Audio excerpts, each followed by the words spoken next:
tardes. Para mí es un placer enorme dar la bienvenida a Madrid a mi querido Juan Manuel Robles, ¿no? Yo creo que para un escritor hay, aparte de que después de la alegría que uno tiene cuando le publican algo, hay otra alegría enorme que es cuando lees algo que te parece muy bueno y que de alguien que no ha publicado, ¿no? En ese momento, o que no ha publicado ficción, como es en el caso de Juan Manuel. Yo creo que esa es de las grandes alegrías del mundo, ¿no? La alegría de encontrar lo bien escrito, la alegría de encontrar un mundo, ¿no? Juan Manuel tiene el antecedente de haber trabajado y de seguir trabajando en el periodismo, ¿no? Y su escritura, hay una cosa muy llamativa que es, y luego me gustaría que habláramos de eso, lo peculiar de la literatura, incluso joven en Perú, ¿no? Que yo creo que en Perú hay una literatura joven que se distingue mucho de casi cualquier otra literatura de América Latina y de España, y de la que puede servir como un ejemplo magnífico la novela de Juan Manuel. Es una literatura que tiene de singular lo siguiente: en una época muy dominada por lo metaliterario o por la mitologización del propio escritor, ¿no? La literatura sobre la escritura, la literatura sobre el romanticismo de ser escritor y todo eso, o esa escritura que realmente parece que ya no cree en la posibilidad de que la ficción pueda contar el mundo. En Perú es asombroso, pero estás tú y hay más gente y hay como una naturalidad en el acto de contar las cosas, ¿no?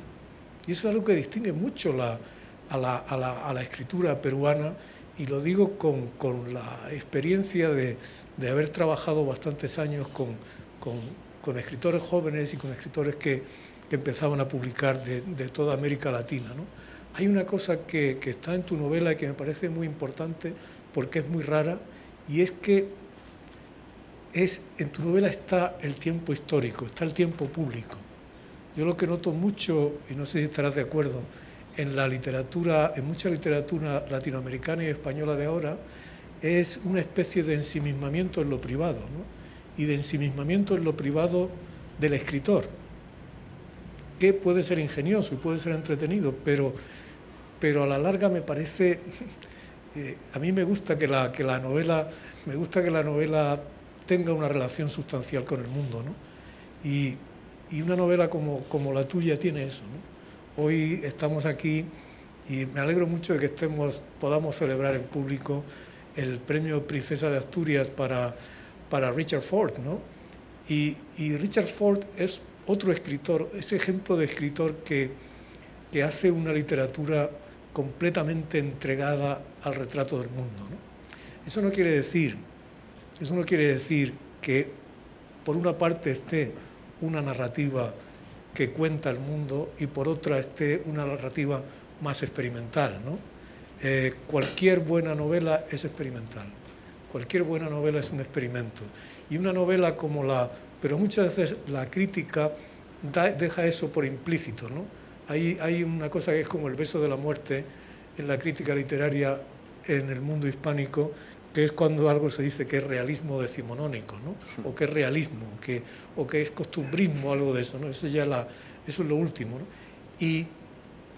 Pero da la casualidad de que una novela como la de Juan Manuel es una novela que está construida técnicamente con una sofisticación extraordinaria, y que además de ser eso, una literatura extraordinaria, página a página y frase a frase, está construida con una trama que es difícil también encontrar ahora, ¿no? Las tramas están un poco desacreditadas. Encontrar una trama, tiene una trama, es una trama elaborada, es una novela en la que uno quiere saber qué pasa, ¿no? Yo sé que eso hay gente muy refinada que considera que es una vulgaridad, querer saber lo que pasa, ¿no? Pero me parece que es el mayor instinto que tenemos todos los seres humanos, ¿no? Queremos saber qué pasa a continuación. A mí me pasó una cosa y es que cuando empecé a leer la novela de Juan Manuel, él solo había escrito 40 o 50 páginas, ¿no? Eran 40 o 50, ¿no? de una primera versión. Y claro, me encontré ante la dificultad que quería saber lo que pasaba, pero no lo podía saber porque no estaba escrito todavía, porque él no lo había mostrado, ¿no? Así que cuando por fin vi la novela, pude leer la novela terminada, sentí más que la alegría de leer una buena novela, ¿no? Sentí la alegría de leer algo que en cierta medida yo había visto crecer, ¿no? Ver crecer una historia es una cosa maravillosa, ¿no? Y no sé, me gustaría que Juan Manuel nos contara de dónde salió su historia, cómo se fue haciendo el proceso, ¿no? Gracias, Antonio. Gracias por estar aquí. Gracias a todos por haber llegado. Veo a varios amigos de Perú. Es un gusto para mí estar. Además, no sabía que iba a presentar mi novela en un palacio, ¿no? Hice acá mismo las entrevistas en la mañana, hice unas cuantas entrevistas y el salón donde hice las entrevistas parecía un lugar donde se decide el fin de un conflicto, ¿no? Una rendición o algo así. Estoy muy contento. Y bueno, es muy cierto lo que dices. Y finalmente uno como escritor joven pues se contamina o se influencia de todo eso, de la necesidad de estar, digamos, de ir más allá de contar simplemente, ¿no? Digamos, yo creo que tenía una historia, ¿no? Creo que, a ver, les cuento un poco para los que, digamos, la mayoría que no debe saber absolutamente nada de qué onda la novela. La novela se llama Nuevos juguetes de la Guerra Fría. Y bueno, comencé a escribirla porque cuando yo era niño, mi padre, que era periodista, trabajaba en la Agencia Cubana de Noticias, Prensa Latina, que es la agencia oficial del gobierno cubano. Entonces, mi padre trabajaba en esa agencia y lo destacan para Bolivia, ¿no? Y nos vamos de Perú a Bolivia a vivir allá. Y mi padre, por estar en esa agencia, tiene un contacto muy cercano con la Embajada de Cuba en esos años, en los años 80, ¿no? Con todavía el bloque comunista pues, activo, ¿no? Y la Embajada de Cuba era grande por razones históricas, porque en Bolivia había muerto el Che, entonces tenían como recursos, tenía una presencia en la Embajada cubana allí. Y mi padre, digamos, se dio cuenta de que en esta embajada había una escuela para los hijos de diplomáticos, o sea, así de grande era, ¿no? Y era una escuela con una maestra y el material oficial de la isla, ¿no? Las insignias, ¿no? Entonces mi padre, que era un hombre convencido de sus cosas, decide ponerme allí. Dice, no, yo tengo que poner a mi hijo acá, ¿no? Además, no le costaba nada, iba a recibir la educación del mundo que estaba en la vanguardia revolucionaria, ¿no? O sea, un mejor mundo en su mente, ¿no? Y así es como yo pasé a los 6 años a ser un pionero. Un chico con camisa blanca, pantalón rojo, pañoleta azul, boina, ¿no? En el altiplano, en Bolivia, digamos, yendo digamos, ese era mi colegio, ¿no? Mi escuela, de hecho la escuela se llamaba El Guerrillero Heroico, ¿no? Esto que cuento, eso es verdad, digámoslo así, ¿no? Y yo sentía durante años que tenía esa historia, ¿no? O sea, quería contarlo porque además cuando yo tenía 20, 21 años me di cuenta de que yo estaba así bebiendo unos tragos, bebiendo unas cañas con amigos, y de pronto me ponía a contar mi historia de pionero y yo veía que todo el mundo volteaba a mirar, ¿no? Y de hecho, digamos, era como interesante. Al cabo de los años se volvía casi un patrimonio, una cosa loca, extraña, extravagante, ¿no? Y yo pensé que tenía esa historia y yo pensé que esa era la novela, ¿no? Entonces se me ocurrió pues hacer una trama aquí, ¿no? Debemos escribir, como tú dices, esto de la trama, ¿no? Cómo hacer una trama que funcione y no sea barata, ¿no? Esas cosas que se le pasan a uno por la mente, ¿no? Claro, está bien. Lo que te dice, esos dos términos, una trama que funcione y que no sea barata. Eso es fundamental, ¿no? Es decir, esa es de las cosas fundamentales que hay, ¿no? Pero claro, yo pensaba que tenía esto y en un momento, probablemente en Nueva York, me di cuenta de que era imposible que yo escribiera esta historia sin pensar también en una reflexión sobre qué significa recordar. O sea, de pronto se volvió la historia de alguien que recuerda este pasado, ¿no? En un presente en Nueva York, ¿no? Y comienza a cuestionar el propio recuerdo, ¿no? Digamos, comienza, y ahí es cuando comienza a aparecer el tema, otro de los temas fundamentales de la novela, que es el de la memoria, ¿no? Entonces, digamos, creo que ahí comenzó a hacerse la novela, ¿no? La novela, uno piensa que es una cosa, uno piensa que es esta historia, que es este acceso que uno quiere, gracias a las palabras, darle a un posible lector, a un mundo que uno considera llamativo y que de hecho lo era. Sin embargo, cambió y se volvió más bien un diálogo, un contrapunto entre presente y pasado. Y pues ahí fue donde comenzaron a aparecer una serie de cosas que claro, o sea, me sentí muy cómodo, o me sentí más cómodo, o me sentí menos incómodo, tratando el recuerdo como lo que es un recuerdo, una versión mental de algo parecido a lo que pasó, no un registro de lo que pasó. Eso se fue alejando, ¿no? Y la novela por eso se convierte en una suerte de ensayo sobre la memoria, ¿no? Porque además hay una cosa que es muy atractiva en la novela, porque es un tema al que yo le doy muchas vueltas como escritor de ficción, que es el intentar cómo se cuenta la ciencia, cómo se cuenta el conocimiento científico, ¿no? En la novela de Juan Manuel, la reflexión esa sobre la memoria es una reflexión bastante informada, ¿no? sobre qué ocurre, sobre tantas cosas que están investigándose ahora sobre eso, ¿no? Sobre cómo se crean los recuerdos, cómo se construye cada vez que un recuerdo se recupera, se está construyendo, ¿no? Neurológicamente, ¿no?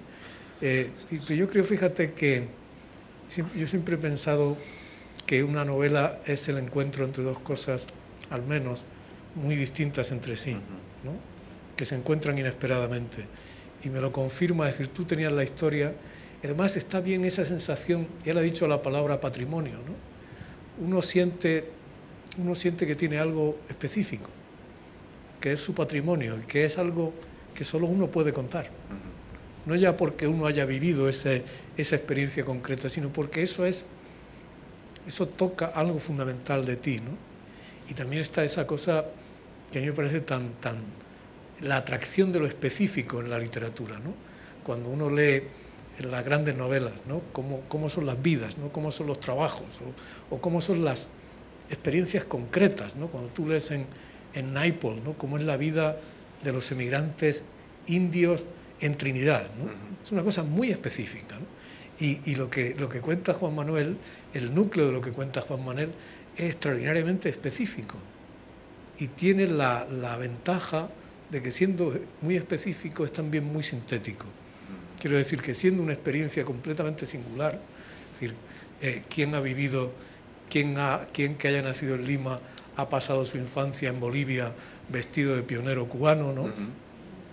Es completamente específico, pero también es muy sintético, ¿no? En el sentido de que pone juntas muchas cosas.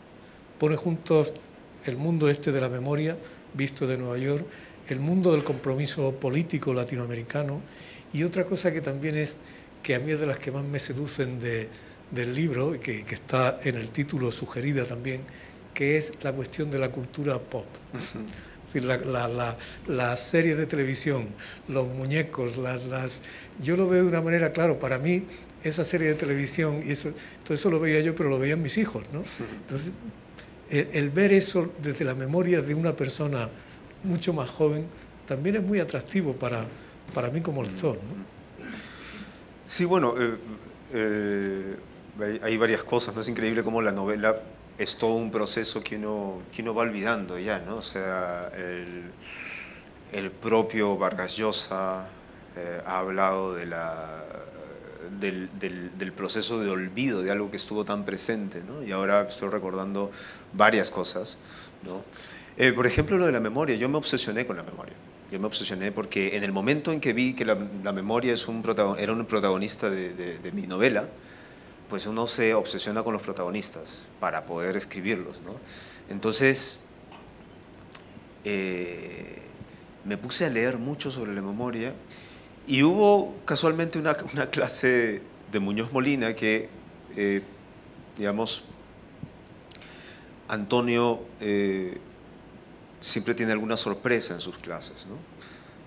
O de vez en cuando tiene alguna sorpresa. Entonces una vez Antonio llevó a un neurocientífico a su clase, ¿no? Un neurocientífico del programa de NYU, un tipo que publicaba papers y eso, un neurocientífico joven, ¿no? Y comenzó a hablar de diversas cosas.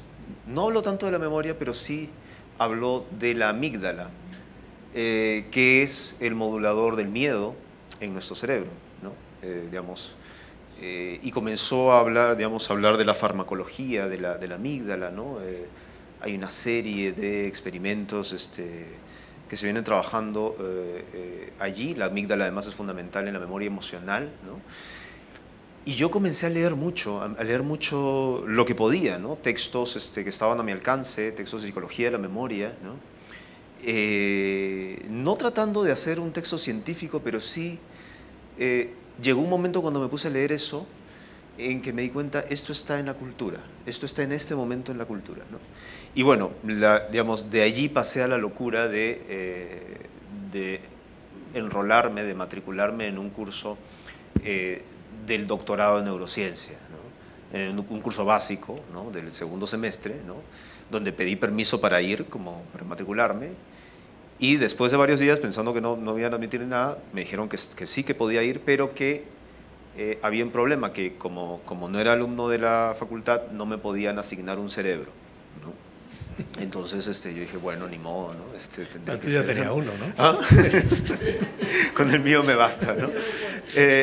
Y fue muy interesante, extenso, exigente e inspirador, ¿no? Inspirador en el sentido de que, bueno, digamos, a ver si la neurociencia tiene una cápite que se llama memoria autobiográfica, ¿no? Y cuando ves los primeros, digamos, cuando ves que esta gente pues tiene mapeado el cerebro y que la región fundamental para la memoria episódica, que es el hipocampo, está al lado justamente de la amígdala, que es la región moduladora del miedo. Tú dices, memoria y miedo están al lado, en la parte bien central del cerebro, en el hondo del cerebro. Eso no puede ser otra cosa que poesía, ¿no?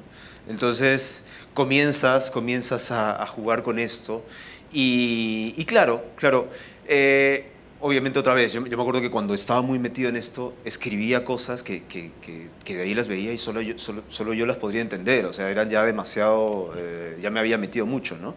Pero sí me sirvió luego, digamos, cuando limpié eso para generar este diálogo. ¿Por qué? Porque, digamos, te das cuenta pues de que la cultura estadounidense está tratando de buscar, hacen tantas cosas, hacen tantas guerras, que una de sus principales búsquedas tecnológicas científicas es cómo borrar recuerdos. ¿Por qué? Porque así tienen mejores soldados. Un soldado que no recuerda es un soldado perfecto. Y eso, perdona, Juan Manuel, el programa en el que investiga este amigo mío, que es un excelente científico español, que se llama Lorenzo Díaz Mataix, es un hombre que está trabajando con Joseph Ledoux, que es el gran investigador de todo esto, claro, del cerebro emocional. Del cerebro emocional, de la amígdala, el primero que determinó la estructura de la amígdala y todo esto, ¿no? Entonces, este amigo mío trabaja en un programa que tiene bastante dinero, en parte porque está financiado por el Departamento de Defensa de Estados Unidos, porque hay un problema gravísimo, claro, que es el estrés postraumático de los veteranos. Entonces hay, como dice Juan Manuel, hay unos procesos de investigación que tienen que ver con una cosa que se llama, y aquí volvemos a la poesía, que se llama extinción. Extinción, claro. que es cómo se borra un recuerdo. Claro. ¿Cómo se puede borrar un recuerdo? En realidad los científicos te dicen una extinción no es un borrado, ¿no? Lo que hacen es Que se desactiva. quitarle la carga emocional a un recuerdo, y sin carga emocional un recuerdo no es Claro. nada, es solo una imagen. Entonces imaginarás que yo cuando leía todo esto pensaba en este tipo que estaba recordando Claro. una infancia, ¿no? Además que tenía a su hermana, porque esto se plantea así, el personaje principal tiene una hermana que recuerda absolutamente todo, que es una memoriosa, y es insoportable, él no la soporta, no quiere verla, porque siempre que la ve, pues ella le dice, no, eso que recuerdas no fue así, fue asá. ¿No? Y claro, todos, cuando me di cuenta cuando publiqué la novela en Lima, me di cuenta que todos, este personaje se llama Rebeca, que es la hermana del, ¿no? Y me di cuenta de que todos tenían su Rebeca, ¿no? En la vida, todos tenían esa persona insoportable a la que a veces quieres ahorcar, ¿no? Porque la memoria es identidad, la memoria es eso que es tuyo.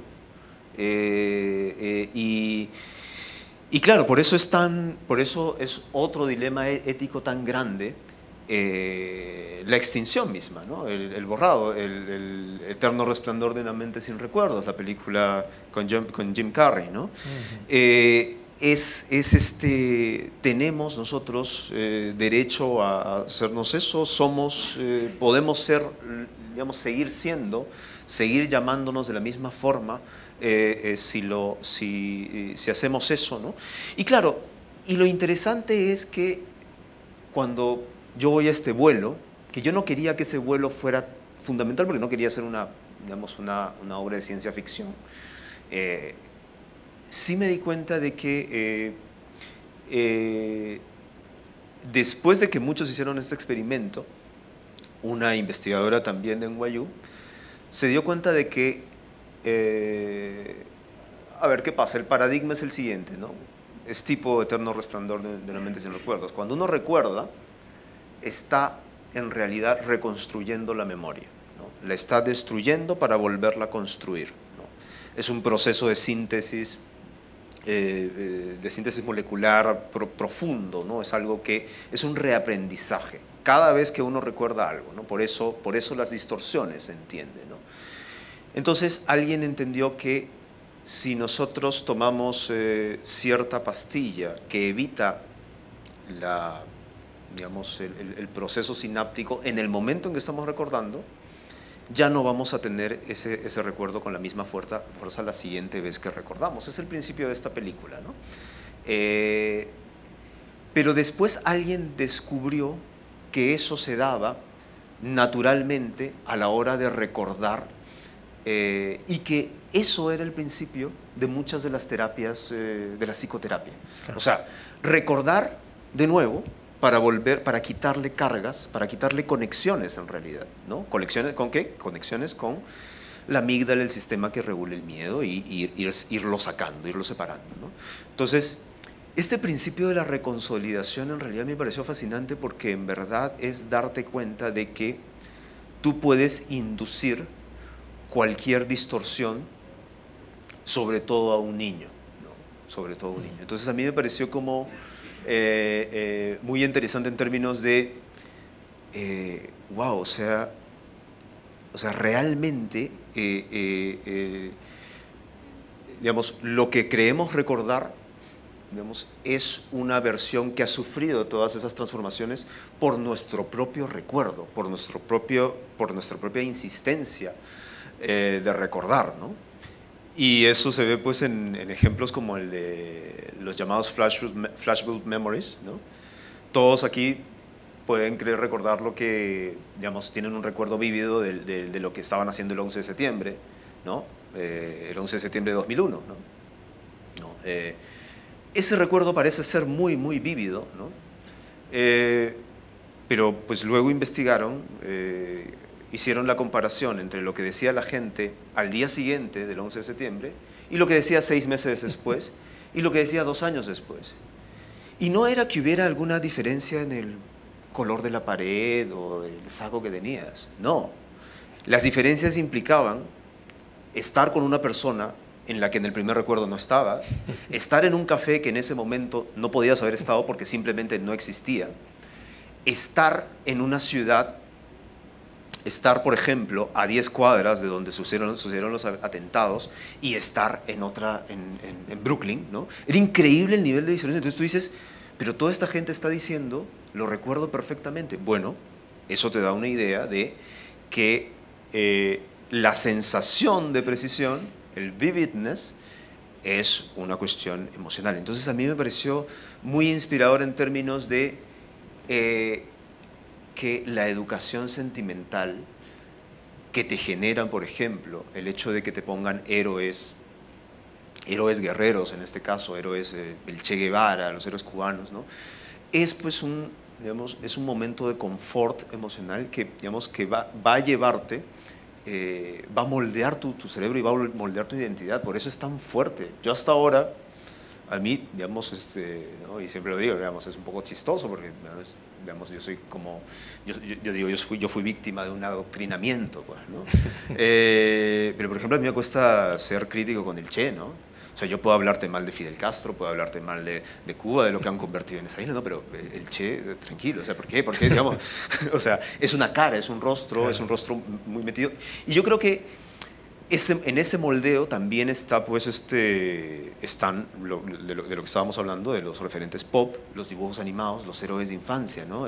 Claro, porque en la novela está la dialéctica entre, que es muy rica, ¿no? Entre los héroes, como dice Juan Manuel, los héroes de la revolución, y que son los que al niño le enseñan en la escuela, y los superhéroes y los héroes pop de la cultura americana que el niño lleva consigo y que son vistos con ira por el profesorado, ¿no? Por la profesora. Hay una cosa que mientras hablabas yo pensaba, que es la siguiente. Tiene dos partes. Una, cuando uno se documenta sobre algo, el esfuerzo para un narrador de ficción es que la documentación esté presente, pero que no pese.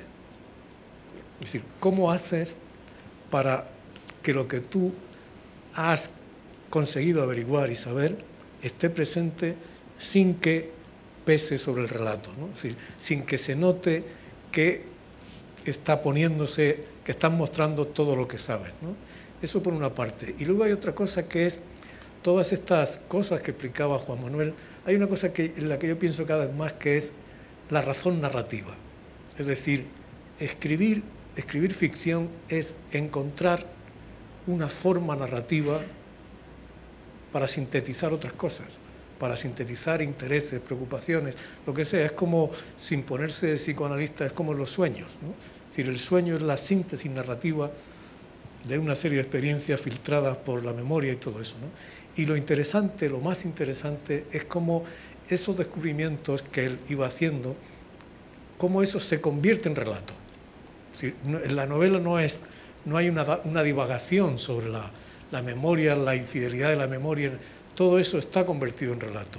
Ahí me recuerda, hay un momento en el prólogo al Persíles y Segismunda, hay un momento en el que Cervantes cuenta que va de Alcalá a Madrid, creo recordar, a caballo, con unos amigos, y se encuentra a un estudiante que lo reconoce, ¿no? Y le dice, el señor Cervantes, el regocijo de las musas, el no sé qué, ¿no? Entonces yo me di cuenta que lo que hace Cervantes ahí es, probablemente alguna vez se le acercó un estudiante a caballo y le dijo algo de eso, pero lo que está haciendo es sintetizar en forma narrativa su propia relación ambivalente con el hecho de ser un escritor conocido solo por Don Quijote, ¿no? Es decir, Cervantes está representando narrativamente el ligero contratiempo del escritor al que reconocen por algo que no es aquello de lo que está más orgulloso, ¿no? Es decir, la incomodidad del éxito, digamos, ¿no? Sobre eso se puede teorizar, pero el talento está en sintetizarlo en un relato, en una conversación, ¿no? Y yo creo que eso es una de las cosas más atractivas de la novela, ¿no? Tú creas el personaje de la hermana, claro, de Rebeca, pero fíjense una cosa que es muy llamativa. Uno piensa que las novelas se escriben para contar lo que uno sabe, Y según van viendo, por la manera en que se explica Juan Manuel, las novelas se escriben para averiguar lo que uno quiere contar, ¿no? Es decir, el proceso de escritura, cuando es más rico, es cuando es un proceso de descubrimiento, me parece. No sé si estás de acuerdo. Sí, totalmente, ¿no? Si no, creo que sería más como transcribir, como mecanografiar, ¿no? O sea, bueno, supongo que con los años uno tiene una idea más clara del principio y el final, y el medio y ciertas partes, ¿no? Perdón, que me interrumpa. ¿Quieres que te diga una cosa? Sí. Con los años uno tiene una idea mucho menos clara. Bueno, lo irías descubriendo. Sigue, me tranquiliza saberlo, pero me da también, me pongo a pensar en la chamba que queda, ¿no? Sí, ¿no? Claro, sería si bien sería mucho más práctico, sería mucho más aburrido, uno estaría pues redactando algo que ya está, ¿no? Sería como una transcripción, ¿no? Yo creo que la literatura tiene ese poder desestabilizador. Creo que es digamos, es un exceso justamente del proceso de reconsolidación de la memoria, en el sentido de que uno, digamos, si es cierto lo que dice la ciencia de la memoria, de que al recordar uno destruye para construir de nuevo, la literatura es hacer eso con un tractor. O sea, es hacerlo pero a lo bestia, ¿no? Es realmente destruir ciudades para construirlas de nuevo, ¿no? Creo que la palabra, digamos, además uno parece muy seguro de lo que va construyendo con la palabra, pero de pronto llega un momento en que eso se va solo a alguna parte, ¿no? Y se va solo a alguna parte, y esa parte ya tiene, digamos, cuando estás en unos párrafos más allá, ya tiene existencia autónoma, ya es el ambiente en el que, por ejemplo, sucede algo, ya tiene rango de recuerdo, pues, ¿no? Ya tiene rango de recuerdo y ya tiene como... La gente no hace eso, digamos, las personas comunes suelen divagar en torno a cosas que más o menos pasaron, ¿no? Crear esos escenarios, ¿no? Y eso, digamos, a cualquier narrador le pasa en el sueño. O sea, el sueño tiene escenarios reales, pero también escenarios construidos mediante la ficción, y tiene escenarios que no son ninguna de las dos cosas, ¿no? Entonces, digamos, creo que ese poder es uno de los poderes extraordinarios de la palabra escrita, ¿no? No ser, digamos, por eso es que nunca se termina de eso que decíamos, ¿no? El desprestigio de contar, ¿no? Yo creo que nunca es contar, o sea, nunca es simplemente la transcripción de la anécdota, ¿no? Lo más probable es que haya en eso, pues, pulsiones, creaciones, exageraciones, personajes, elementos que hayan surgido en el camino. Es un torrente que se abre, ¿no? Y eso es súper interesante y adictivo, ¿no? Sí, creo que sí.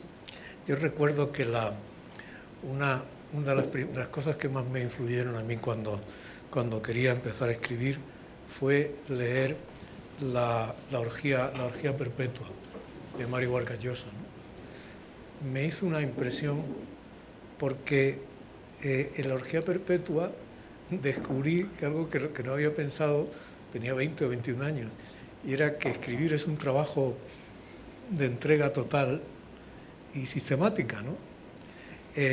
Entonces, el Vargas Llosa está con Madame Bovary y todo eso, ¿no?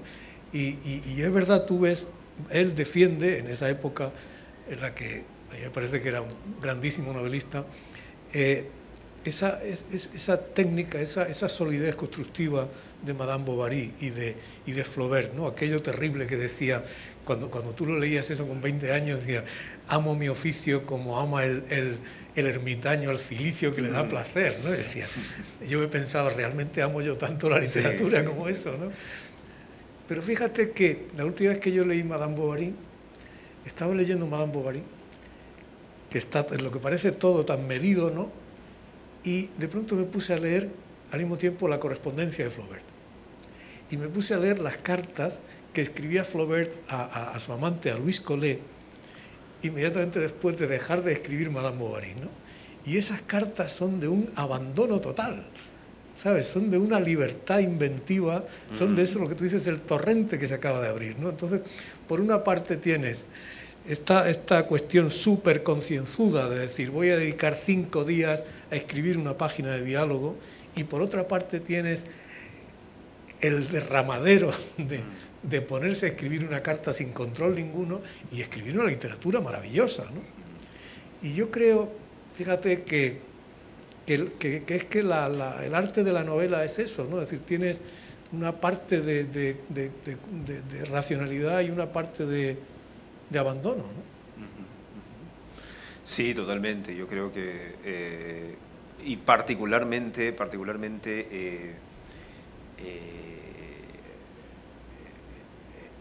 en esta novela a mí lo que me gustó fue combinar ambas cosas, ¿no? Yo soy periodista, yo vengo de la retórica del periodismo, ¿no? Y a mí lo que me gustó también de la retórica del periodismo es que me permitía... ¿qué pasa? La literatura, creo yo, siempre es un juego... siempre es un juego de persuasión en el que el lector entiende, digamos, en el que el lector asume solo a medias que le están mintiendo, ¿no? Por momentos se va a olvidar y va a volver a creer. Pero en general nos hemos vuelto descreídos, nos hemos vuelto, digamos, una de las razones por las cuales despreciamos lo anecdótico es porque no queremos que nos cuenten el cuento, ya no somos niños, ya no somos adolescentes, ¿no? Entonces la literatura, pues, moderna se vuelve más bien lo que una mente tantea, ¿no? Lo que una mente va tanteando, ¿no? Y eso me pareció estupendo para recordar y para la memoria.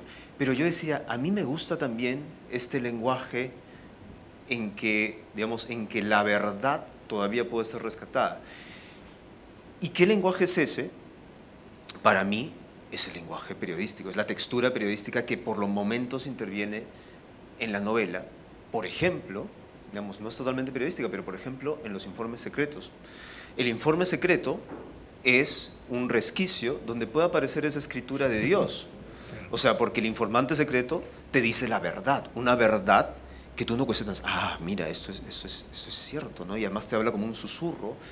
El documento quema, el documento tiene una... digamos, tú tienes acceso, tú eres un privilegiado. Bueno, eso nos conecta con la primera literatura, ¿no? Y hace que un lector posible diga, oye, vuelva a preguntarse esa pregunta maravillosa que hace posible la novela como género, que es, oye, ¿esto es verdad? O sea, ya sabía que no era verdad, pero... ¿Y esto? Entonces... cuando voltea hacia atrás o busca ahora un nombre en Google, ¿no? Y encuentra uno pero no encuentra otro, ¿no? Eso para mí, digamos, esa combinación a mí se me hizo fundamental. Y claro, yo creo que la retórica sí es retórica y sí necesita ser controlada, ¿no? Controlada conscientemente, ¿no? Cuando se habla de estos personajes que el niño, porque el niño que estuvo en esta embajada descubre de grande que los papás de sus compañeritos y el embajador de esta escuela, que era también papá de un compañerito suyo, ¿no? Era agente de inteligencia, ¿no? Trabajaba con Manuel Piñero, ¿no? Que es el mayor spy master de la historia de Latinoamérica, probablemente, ¿no? Digamos, el jefe de la inteligencia cubana, ¿no? Entonces, a mí me pareció que esas texturas digamos, un discurso que siendo ficticio, ¿no?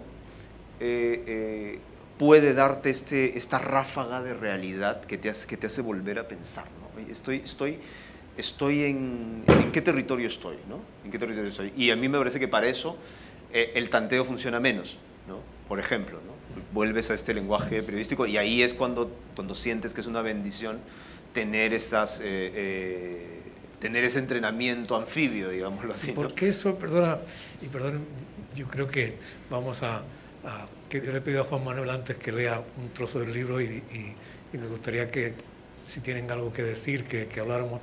Pero hay una cosa, porque durante los años en los que yo fui profesor en la maestría en la que estaba Juan Manuel, una cosa que costaba que la gente aceptara era que la literatura podía ser tan literatura cuando se hacía ficción como cuando se hacía no ficción. Y que el periodismo, y que no se trata de elegir entre periodismo y literatura, sino que el periodismo es un género literario que tiene la característica de que tiene que estar sometido al contraste con la realidad, ¿no? Igual que un experimento científico, una hipótesis científica, por muy brillante que sea, tiene que ser contrastada con la realidad. El periodismo tiene eso, ¿no? Porque la gente tiende, en España y en América Latina, a considerar que la literatura es la ficción, que el periodismo que la no ficción es una cosa inferior, y se pierde eso que tú llamas, muy bien llamado, la textura. Es decir, porque queremos, es decir, tanteamos, pero también queremos que nos cuenten el mundo. Eso es una exigencia muy primaria nuestra. Queremos que nos cuenten el mundo. Y queremos saber que lo que nos está... Y queremos además distinguir, queremos jugar a veces a no saber, pero a veces no queremos jugar a no saber. Yo un ejemplo que ponía, porque todos nos hemos vuelto posmodernos, yo un ejemplo que ponía en la clase porque la gente decía, pero si da igual que una cosa sea verdad o sea mentira, ¿no? Entonces yo decía, propongo un experimento mental.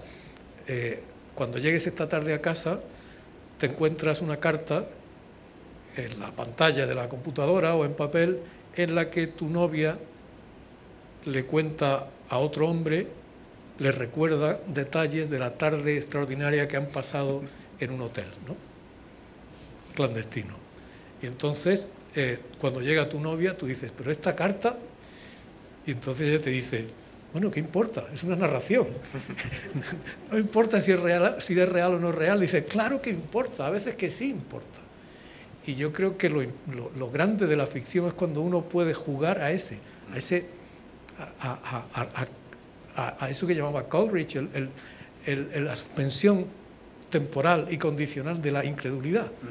No, fíjate que lo que dice Coleridge sobre la ficción no es la credulidad, no dice que la ficción se base en la credulidad. En la credulidad se basan las religiones.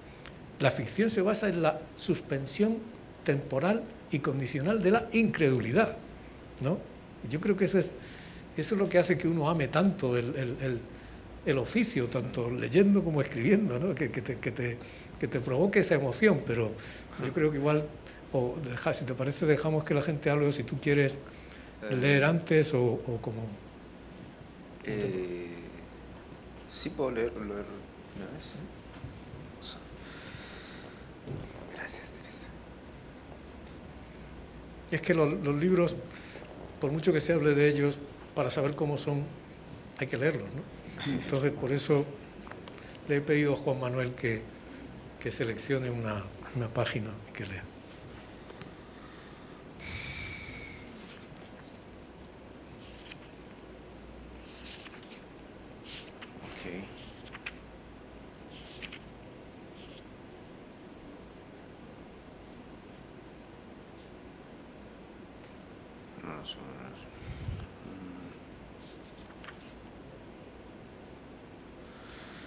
Ok, no sé qué leer.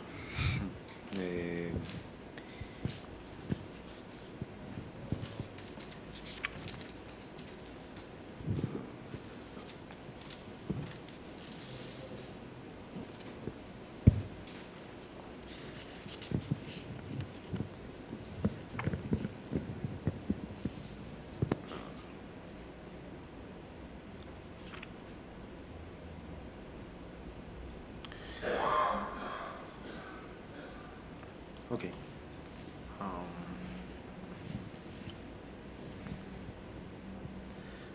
Después de lo del yate, cuando se acabó la pena por lo de Sergei, vino un tiempo más feliz. Al menos así me parece recordarlo, no sé.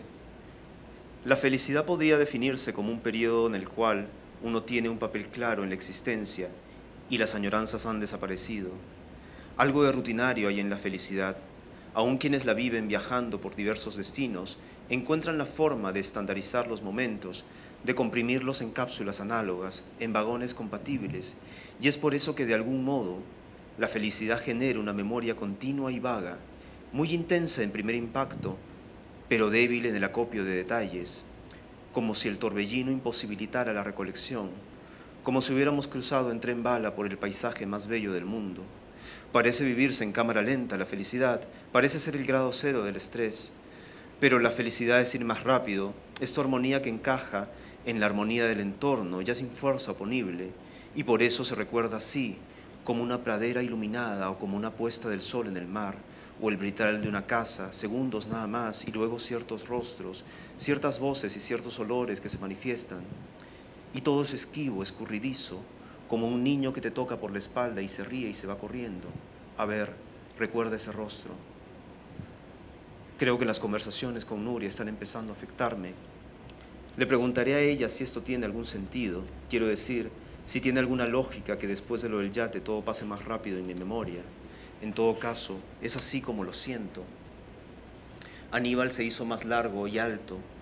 A Tania le creció el busto, no mucho, pero sí lo suficiente para alterar el relieve de su blusa blanca. Dejamos los muñecos y los dibujos animados. Nos dio por tener revólveres de fogueo que vendían en la calle Justus, en una zona muy alta de la ciudad a la que se llegaba por calles empinadísimas. Las armas no solo lucían muy reales, sino que pesaban y sonaban como revólveres de verdad, calibre 32. Por eso los primeros disparos que hicimos causaron zozobra entre los custodios y la maestra nos prohibió apretar el gatillo en todo el perímetro de la embajada. En la calle Justus también vendían las municiones, eran unos pomos redondos y rojos con 100 balas cada uno. Mi arma era negra, la de Misael plateada. Cuando colocaba las balas, me acercaba demasiado al tambor del revólver para ver bien, y creo que fue ese hecho, además de ciertos problemas de lectura, lo que llevó a la maestra a pedirles a mis padres que me enviaran al oculista. Usé anteojos desde entonces. Rebeca entró a clases de ballet y yo empecé a estudiar dibujo.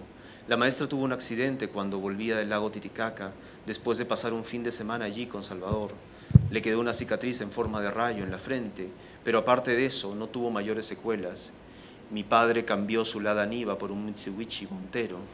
Nos mudamos a una casa con piscina en Irpavi y en ella Rebeca y yo tuvimos, por fin, cada uno, un cuarto propio.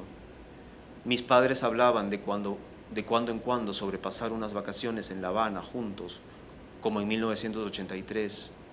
Todo iba bien en casa, podía decirse que iba mejor que nunca. Me instalo en ese tiempo y lo que veo es una secuencia estable de días despejados, encendiendo el vitral de 2 pisos de altura que iluminaba la escalera, unas barandas de hierro, un descanso en el medio con zócalos y un escalón, el penúltimo, que rechinaba y se hundía, y por eso prefería saltármelo, lo cual era más difícil de subida que de bajada. Mi pantalón rojo pasa tan rápido sobre la madera clara que la tela se trasluce. Entonces, de pronto, sin que la imagen se interrumpa por algún movimiento puntual, un gesto o una voz, o la acción dramática manifestada en el cuerpo o las palabras de alguno de los actores de reparto de mi niñez, llega nítida a mí la sensación de enterarme de que la escuela acaba de cerrar. No habrá clases mañana, el sol sigue iluminándolo todo. Ya no era necesario volver a la embajada al día siguiente. Fue culpa de Gorbachev. Hacía tiempo que muchas cosas eran culpa de Gorbachev. No hubo anuncios ni ceremonias o despedidas, uno a uno, todos fueron volviendo a La Habana. En casa, en cambio, dejaron de hablar de ir a Cuba. Ir a Cuba ya no parecía una buena idea. Me hubiera gustado ver el rostro de mi padre, capturarlo cuando todo eso pasó. A veces uno imagina que la historia se manifiesta con golpes puntuales, como los tanques que derriban portones en el cine, o como los bombardeos que oscurecen el cielo para que nuevos colores y banderas puedan ver la luz al día siguiente, pero la verdad es que la mayoría de acontecimientos transcurren en forma de señales contradictorias, de hechos dispersos que así, presenciados mientras pasan, lo mismo podrían ser la escenografía de un cambio de era, como la fluctuación estándar de la inmovilidad. No tengo ningún recuerdo de la reacción de mi padre. Vagamente oigo el murmullo de su voz en el piso de abajo, contándole a mi mamá acerca de unos suicidios en Moscú. ¿Qué más puedo decir? Podría ser arbitrario y solo por razones narrativas elegir un rostro. Y en ese caso podría elegir la cara rígida que le vi una mañana, cuando ya yo no iba a la escuela cubana y hacía tiempo tomábamos desayuno y en la televisión apareció la noticia del primer certamen Miss Unión Soviética. Y la impotencia de mi padre es esa, la de un hombre que unta mantequilla sobre una marraqueta abierta mientras mira en la televisión, en la imagen trivial de unas rusas en bikini, cómo se precipita lo que ni en sus peores sueños creyó posible. Gracias.